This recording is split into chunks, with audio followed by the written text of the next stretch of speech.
Join the Discord. What is extremely rare, but people think it's very common? Let's get into it. What is extremely rare, but people think it's very common? Successfully saving someone trapped by a fire, via re-entering a burning building. The mortality rate for this is really high and fire departments have petitioned to stop showing this in Wow. movies, because it usually results in another life being lost. Wow. At a kitchen fire, when I was a teenager, and after some moderate panicking trying to put it out with the sink, my mom and sister went outside and called the fire department, and I was like, oh yeah, there's an outside, and went and got the hose and put the fire out. The firefighters showed up and were like, you put out the fire. Nice job dude, but never go back inside, ever. But nice job putting that fire out, not even once. You understand me? It was a little weird. I didn't really know how to feel about it at the time. Yeah. Because it makes sense. Yeah. Because it's calling me.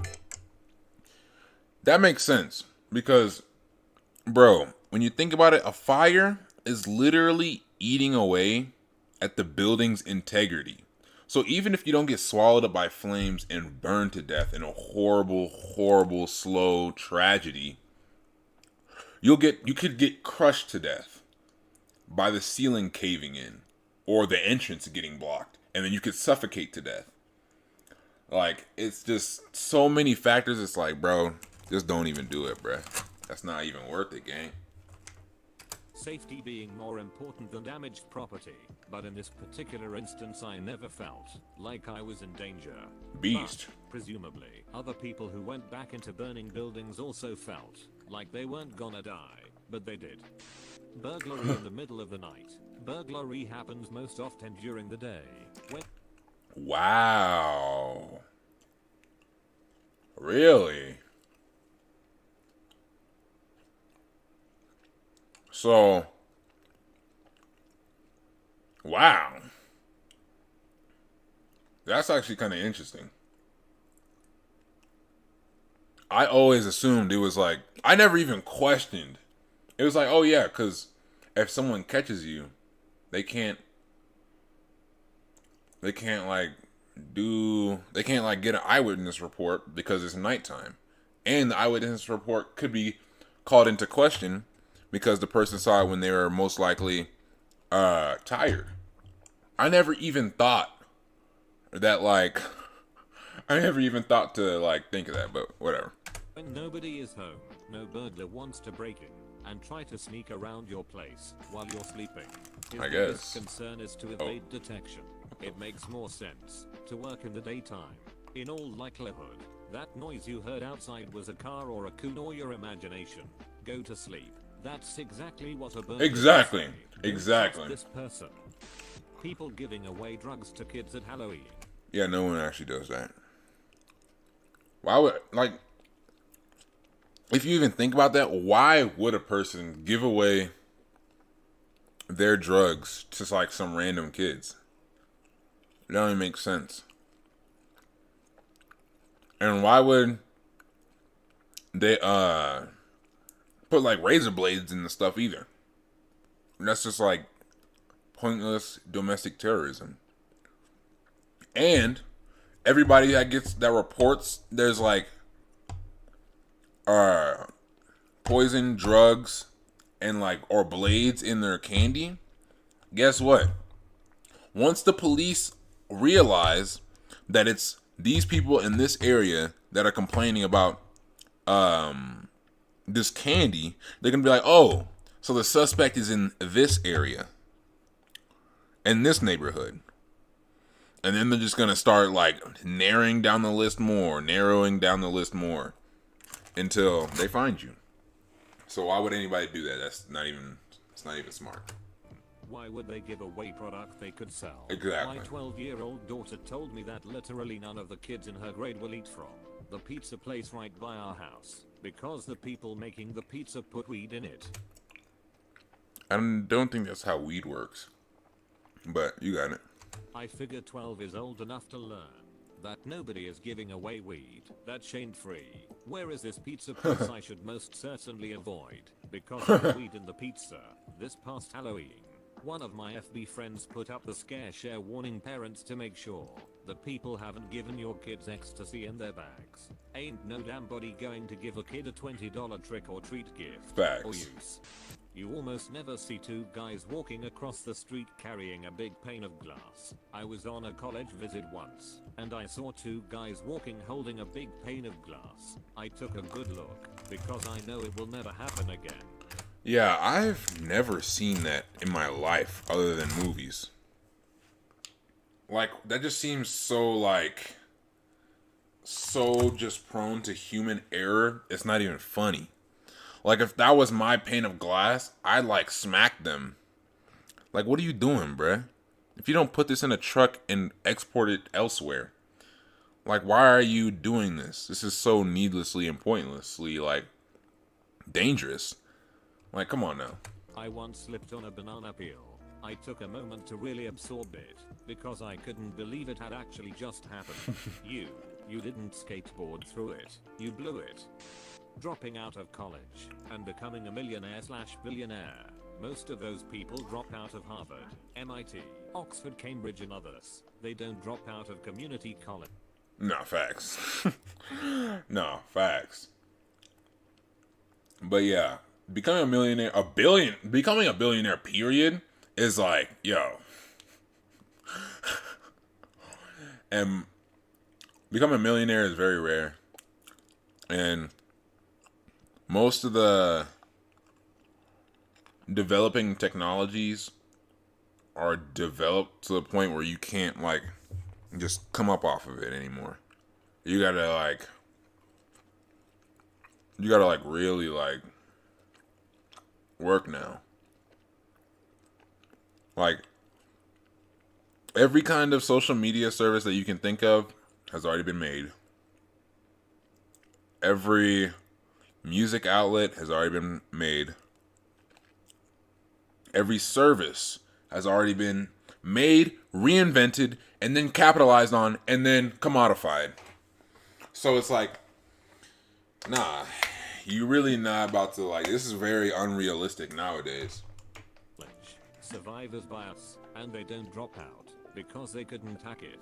They drop out because it's a waste of time for them. Exactly. Red hair. It only occurs in about 2% of the population. Dissociative identity disorder. Really? Redheads or literal red hair? Cause I'm not gonna lie.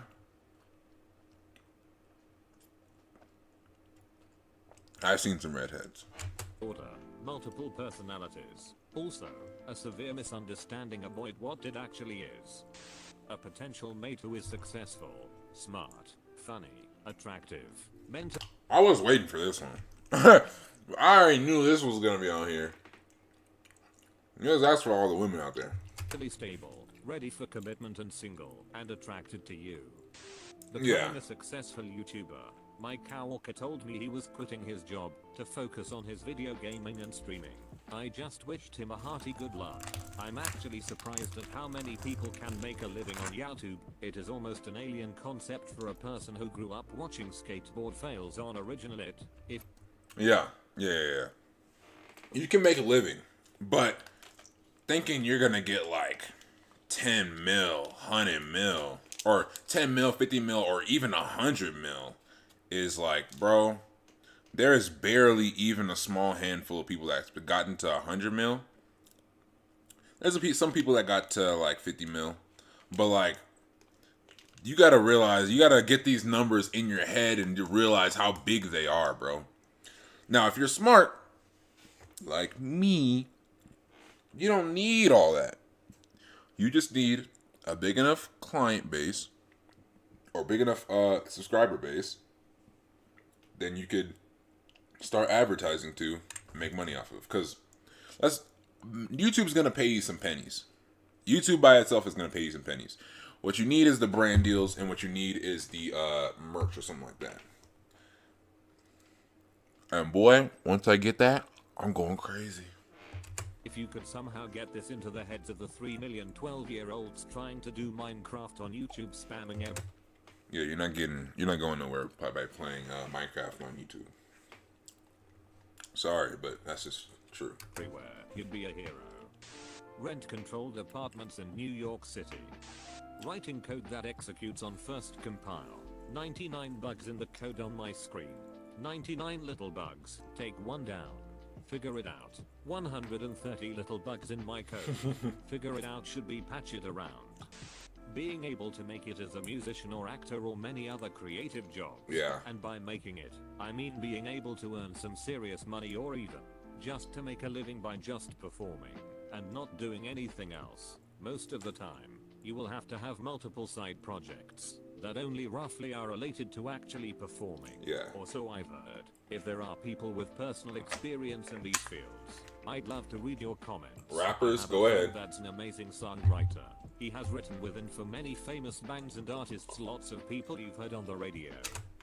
And you think it'd be easy, cause you see all these like rappers from like really like bad situations just coming out of nowhere and just blowing up. Like XXX, the other dude who died. But like everybody, like it's crazy. But nah, gang, they're lucky. They're lucky. He has been nominated for a Grammy twice, once in the last year or two. He has to work side jobs to make ends meet in between royalty checks. There is just no money in music anymore, unless you are Taylor Swift or Lady Gaga. Even someone like him. That proves my point more than I would have thought. Thanks for sharing. There are only 13 advertising blimps in use around the world, yet it's so common to see them when there's a football game. Is there more than one Goodyear blimp? BC, I've seen that thing several times through my life, all throughout the country. Facts. I believe Goodyear operates too. Successfully resuscitating someone who has drowned. The movies tell me all about it. Oh. Dang, that makes water so much more like scarier to me. Cause it's like, dang, if you don't make it up in time, that might just be it, gang. That might just be raps. That's tough. To do is scream at them to wake up, and it works. Well, you can do Don't heart, forget to pound on yeah, their chest, pound on the chest. Or alternately, whisper softly into their ear about how much you love them. I'd also like to add to this, successfully resuscitating someone whose heart has stopped. While doing scuba train, we were told this. You are trained more for body retrieval than resuscitation. Dang. If the BBC has taught me anything, it would be murders in small British villages. My mum watched a show about two gardeners, Rosemary and Thyme, who traveled about gardening and going to flower shows, and there was always a murder they solved, and they'd always know more than the police. If two gardeners keep showing up around murders, Facts. they're the prime suspect. Exactly. American here. Rosemary in Time was so over the top and ridiculous. When it was on Netflix, my friends and I would have viewing parties. What could be more British than to sassy ladies roaming around the UK, restoring gardens, and solving murders, where the murderers parsley and sage, the greater good. To be fair, those were all accidents. Crusty jugglers, good old Midsummer murders. Epilepsy Midsummer being is fall crazy. to the floor, spaz, uncontrollably froth, and all that due to flashing lights. Epilepsy is recurring seizures, and there are lots and lots of seizure types, and often they aren't noticeable, even immediately so for the sufferer. Triggers for these seizures are more likely to be hyperventilation, stress, alcohol or sleep deprivation, or stuff like that, than strobe lights. Epilepsy is also pretty common, and it's likely you go to school, or work with someone who has it, in a reverse of the title. Ironically for this post though, the kind of epilepsy I have, does have the stereotype. Go figure. My dad has severe epilepsy and I've seen him have seizures. Once we were at the movies, got out of the movie. Why do you even go to the movies if you have epilepsy? Like, that just sounds like you're trying to kill yourself. That just sounds like you're trying to kill yourself. Like, why would you even be around movie theaters? Like, I expect you to have no TV in your home. If you have severe epilepsy, no TV, probably no phone. God forbid one of your lights start acting up, because then it starts doing that little blink thing, and then you're just on the ground spazzing. Crazy. Oh, can I say The that? sudden brightness of daylight overloaded his senses, and was too much. He froze in place with a 1,000-yard stare on his face, and dropped his expensive camera. We were on vacation, and I knew what was happening. I sat him down on a bench, and in a few minutes he was okay, but tired and confused. Pleading insanity to escape punishment for a crime. There was even a pretty so-so movie about it a while ago. In reality, it is very rare that insanity is used as a criminal defense strategy. Fewer than 1% of criminal cases in the US involve the insanity defense. Here's a PDF source for your perusal. If you're not the type to trust some guy on the internet, even then, it is only successful in 1 out of 4 attempts, and that involves convincing a psychiatrist that you're insane. So don't hang your hat on it if you're thinking about killing someone. Also, pleasing insanity doesn't get you off scot-free. It means you get placed in a psychiatric facility for an indefinite amount of time, until your doctors are satisfied that you are able to manage your condition without harming yourself or others. For many people, that could mean they never get out. For others, it means only a couple of years of therapy and finding the right medication, and most are released under conditions such as remaining in outpatient care, living with a caregiver, etc. Caregiver? Yes, Get a new, like... to be scot-free when not guilty is a life sentence. It's long, so here's a podcast version. If you are found to be guilty of murder insane, you could spend 25 years in prison. But if you are found not guilty by reason of insanity, you could be confined to an institution for 587 Wow. years. Involuntary confinement in a state psychiatric hospital sometimes becomes a life sentence. That's tough. That's tough. That's really tough. But can you really call yourself sane if you killed somebody? That's the real daggone question. Can you really prove that you're sane if you purposefully took someone else's life? You know what I'm saying? Sentence. Having green eyes. Only 1 to 2% of humans on Earth have green eyes. Been Wow. in Turkey many years ago. Never seen so many people with black as a night hair and green emerald eyes. 2% means 70 to 140 million people. And those millions probably live concentrated in select regions, so in those regions, green eyes feel more prevalent. I'm the only person I know with green eyes. Nobody in my family has them. And I've never met another naturally green-eyed person. Yes, it's very funny to insinuate that my mom cheated. I get it. A woman's water breaking during pregnancy. It only happens outside of the hospital like 15% of the time. But in the movies it's always the dramatic telling of when a baby is coming. Wow, I did not know this. When my boy was born they had to manually break the waters. That was like 6 hours after getting to the hospital, and about 20 hours after the first mild contractions. My wife's water broke while she was getting ready for work one morning. Just as she was about to leave, she thought she had pee. Bro, that's like so unfortunate. To have to work while you're in your 3rd trimester of pregnancy. Bro, I couldn't even imagine, bro. I couldn't even imagine. I had to go into work. Bro, I couldn't even imagine. I couldn't even imagine. Peed herself, but it kept trickling. She put on a pad and dry cloths, and went to the hospital out of caution. 15 hours later our son was born. Also, it's not always like a gush of water wetting your pants and the floor. My sister's water broke whilst she was peeing, and it felt like a normal pee to her. And adding to this, just because the water breaks, does not mean the baby is going come shooting out in the next few minutes. You've got time. Hollywood just makes it ridiculous. Update. I get that no one wants to watch 6 hours of labor in a movie, but there's nothing wrong with a realistic portrayal instead of OMG. The baby is coming now followed 2 minutes later by pulling out the baby. If it were my movie, I'd show it the way it usually goes and edit down to something appropriate for the movie. Exactly. Movies act like it's suddenly a baby water slide. That woman's got hours of agony left before That baby Wow. is out. No need to rush. F this drives me crazy. Me. 911. This is an entire thread of women right now. Very woman conversation here. Big dicks at work right now, so I'm not googling the stats. But if you've ever had the pleasure of perusing through the Craigslist personals, you should. It's gold. There are a ton of women wanting a guy with at least a 9 schla. 9 inches must be larger than 90% of pornsters. That's your bottom limit. You have no idea how rare a dick over 9 inches long is. Yeah, that's like a deformity. That's a deformity.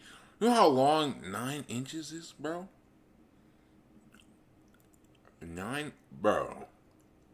You're not fitting that inside you, bro. Former coworkers, women, once claimed that they believe 8 inches was the average dick size. They are setting themselves up for a life of disappointment. Yeah, it's man. okay. All the average guys are gonna call themselves 8 inches to them anyway. No, facts. No, facts. They're not gonna know a thing either. They're not even gonna, like, do the math either. Because every time they see it, they're gonna be just focused on nothing but getting off. They're never gonna know. They're just gonna keep acting like that's normal. Like, unless you really got a micro, you know what I'm saying? You'll be fine. I knew a girl in college who said she thought the average was 9 inches cause that's what each of her boyfriends had. I think it was dubbed as Allison's average. Generally Wow. accepted average is 5.17 inches, 0.65 inches. So 9 inches is 5.9 standard deviations above normal. Height, US male, is 70 inches 3 inches. So that's exactly as well. I was about to say, like, what measuring system is this? And then he said 70 inches. I was like, okay, yeah. American man who's 87.7 inch tall, 4 inches, 2.23 meters, or bigger / taller than 99.9999995% of the population. Watching porn and saying I want a guy with a 9-inch dick is like watching basketball and saying I want a guy who's 7 Not feet facts. 4. Not I think they facts. do. That knowing that someone will claim to be 9 inches while really being in the realm of 6 inches. If they start off realistically, someone is going to try and pass off a 4-inch dick as 6 inches. Just my guess on the thought process behind that. Jesus, it's like salary negotiation. No, Even a legit facts. 7-inch penis is like the 95th percentile.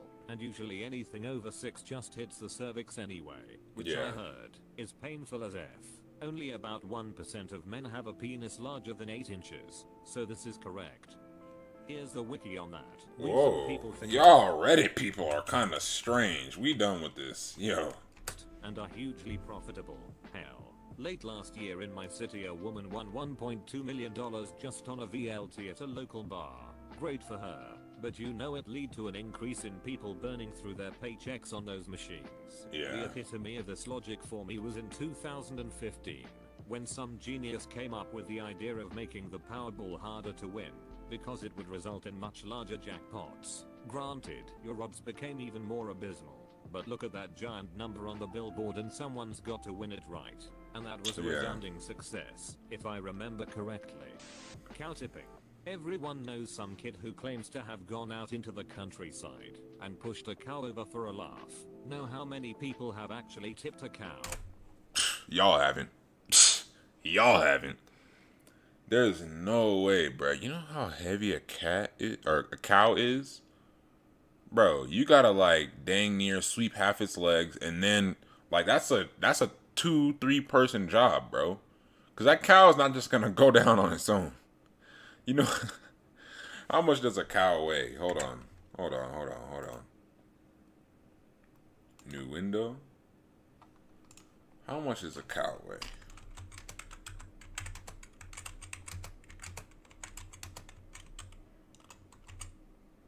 Yeah. Oh! How much does a cow weigh? 2,400 pounds. For the male. Female, 1,600 pounds. So let's say you went for the female. Let's say you actually knew what the female would look like. Because let's be honest. Wait. Are cows the one with the udders?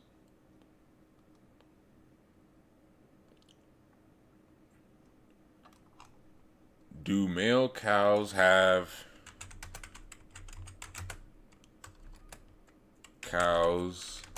udders? Why was that the first thing that popped up? I didn't need a cartoon cow with an udder. They do not have udders. Okay, so if you find one with udders, and then you try to push it over, that's still 1,000. That's still over half 3,000, bro. That's oh my gosh. Now that I think about it, remember that TV show, The Barnyard? The main character, Otis, has udders. So that means he's a female cow. The more you know. None. It's a bloody great big beast, and it isn't going to let you shunt it. With the amount of cow tipping stories that exist, you'd think there'd be more video evidence of it occurring. But it's just a lie city kids tell their mates. Quicksand. Using stop, drop, and roll. Exactly. But when you were in grade school, the amount of times that you had a fire safety demonstration that brought this up, you'd think catching on fire was like a normal thing. If only that idiot with the skateboard who soaked his pants in gasoline and then lit them on fire hadn't missed those 25 separate demonstrations in grade school. Yeah, point. I don't think it's a good idea to drop and roll in quicksand. Actually, one of the best ways to get out of quicksand is in fact to drop/lay down. You want to distribute your weight over as large an area as possible to increase your buoyancy and stop sinking.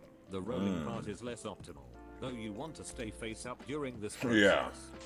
Wasabi, you can only really find the real stuff in Japan, and even there it's really rare. I had a friend who thought wasabi was just the Japanese word for horseradish. The Japanese word for horseradishes, or western wasabi.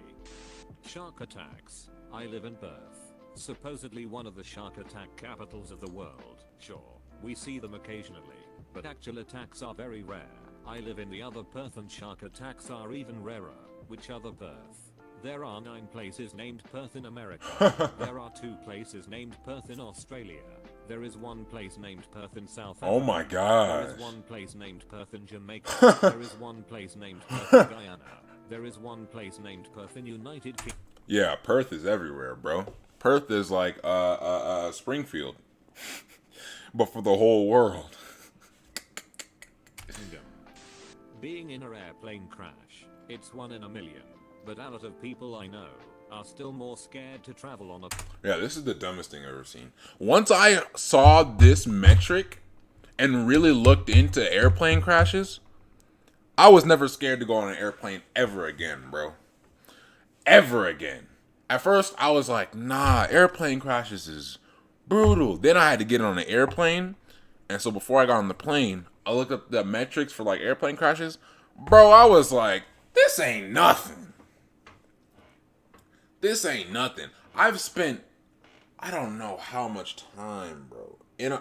In cars, I don't know how much time I've spent in cars. In automobiles, I've probably spent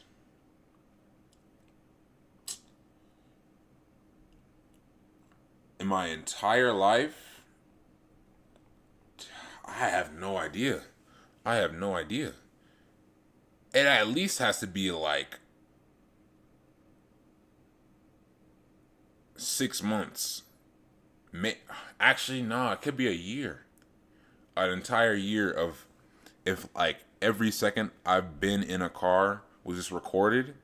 Yeah, it might be a year. I don't know, man. Plane than in a car. Australian here. And I've only gotten in one wreck. I've only gotten in one crash. And it wasn't even a big crash either. It was like a little bump when I was a little kid. Guy so petrified of flying he elected to drive from the northernmost point of Australia to the southernmost point. Then drive his car onto a boat which shipped them to Tasmania, then all the way back again.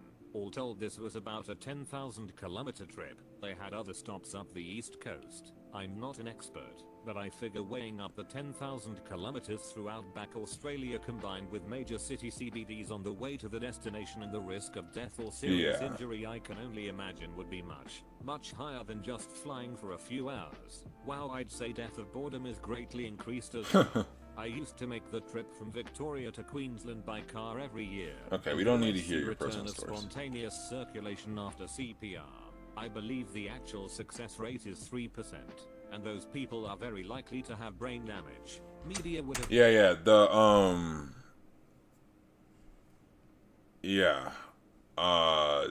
CPR is literally just to keep the person alive until actual paramedics get there. You understand? Like, for them to be fine after CPR, like 3%. But like they just said, but CPR is supposed to, you're supposed to do it anyway because it will keep the person, whatever condition they're in, alive until like actual doctors get on scene and take over. Other than that, like, sorry, gang. of you thinking it's a great catch-all for any unconscious person. That's why you can't be doing illegal stuff that will get you hurt. Cause you can't go to the hospital, cause then the hospital will be gonna be like, "What were you doing?" And then you just have no answer. You just have no answer, bro. You just gotta like play it straight, bro, before you get knocked off. Here's the thing though, a lot of times the CPR isn't what gets them circulating on their own again. What it does, however, is maintain blood flow, so that by the time they get See? What did I just say? the treatment, that will get them pumping again. They are less likely to have brain damage. Yes, the success rate is low, even lower if it's performed poorly, but even 3% is better than 0%. Exactly. The MBTA cop that got shot in the gunfight with the Boston bombers supposedly went through a ton of blood as EMTs kept him on fourth and constant CPR till they got him to the hospital. Somehow he woke up with remarkably little issues besides some nerve damage in his leg and total memory loss from that night. I never heard if he had any lingering effects though. Wow. I'm gonna go with T-Rex fossils. I at least thought they were rather common, since my local museum had I got a hot take. Dinosaurs may not be real, gang. You're probably like, what? But we have the bones. Guess what?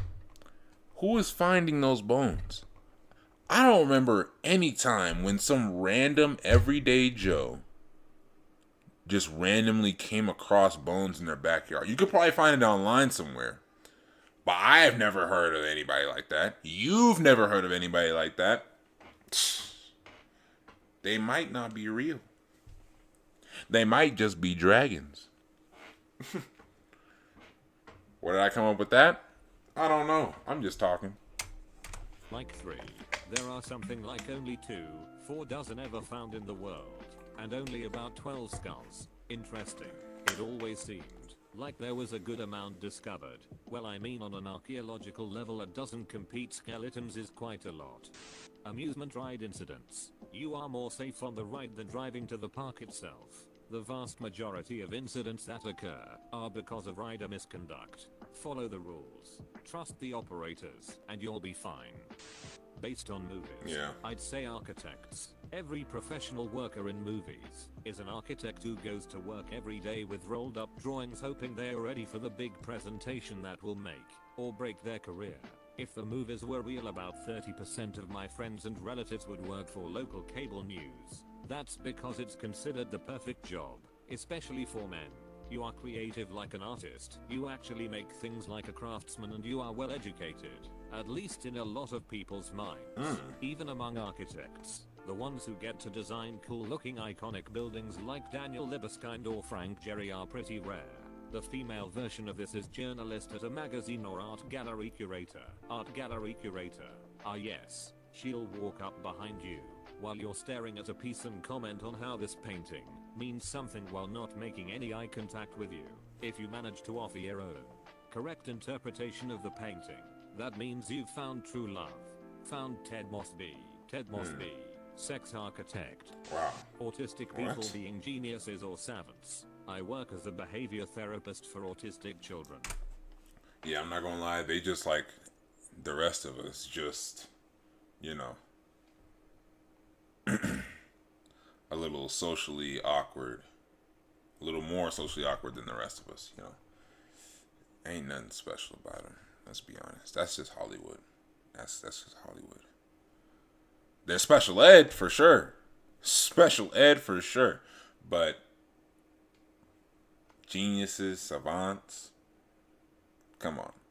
Maybe if like they had, like if the form they had was like they're hyper focused, and so then they got one day they got hyper focused on like something like really intellectual, but even then, how you gonna showcase that if, you know, sad world we live in.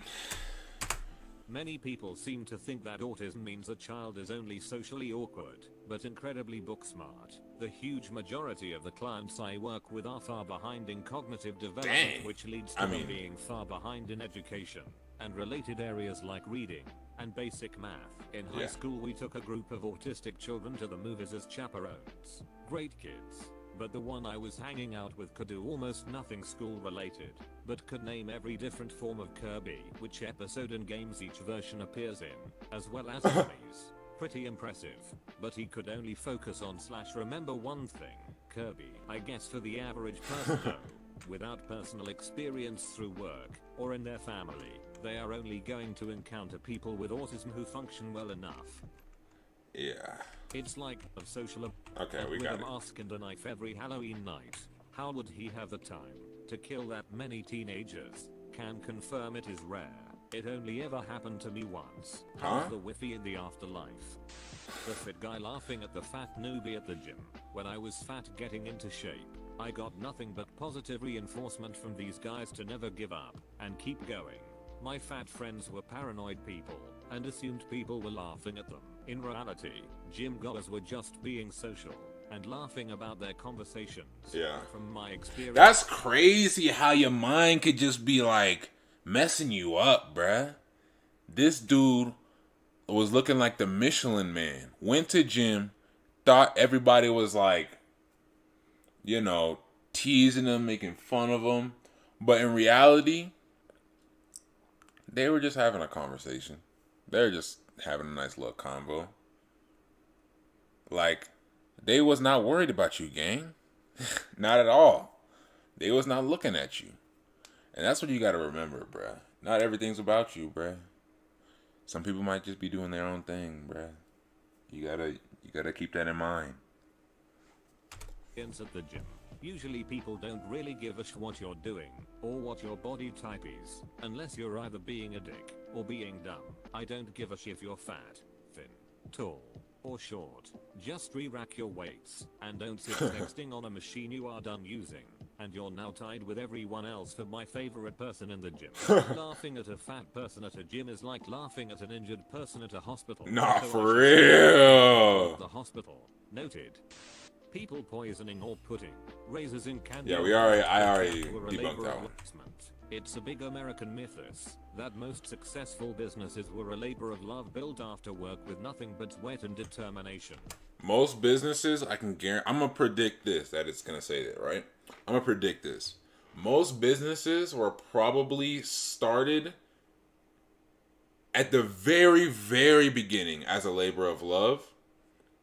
And then quickly after, like the person that was making it realized they can make money and was like, oh. And then they just started going straight machine on it, bro. And then it didn't get big because of a labor of love. It got big because someone bought it out. Kind of like YouTube and Google and stuff like that. Like, that stuff doesn't just come out of, like, that stuff is not organic anymore, bro. It's not organic anymore, gang. Especially regarding tech.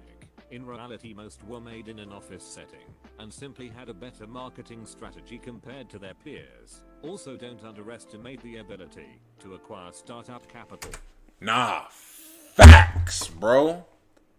If you got money at the start, you could like skip a lot of like time that you need to build up your junk and then just shrink all that down just because you got like more bread than everybody else. That's the craziest part about it, bro. That's the craziest part about it. You can have a vision, but without the funding, it ain't happening. Astronomer here. Total solar eclipses. Hear me out. Obviously, we know that they're not common at any given point on Earth, but you'll have about one a year somewhere on the planet, so it's not unreasonable to see one, if you plan a little. But with that context, it turns out our moon is the only moon we know of that is the exact same size of the sun in our sky. Mars's moons, for example, are captured asteroids too puny to cover the sun's disk, and the further out you go the planet's moons are so big it more than covers the tiny size of the disk. So, with that, 100% of total solar eclipses, where you actually get the sun obscured, and see the corona and all that jazz happens on Earth. And this effect won't happen forever either, because the moon is moving away from us a few inches a year, in a few hundred. Yeah, bro. I don't think humanity's surviving a few 100 million years. I'm not gonna lie. I'm not going to lie to you.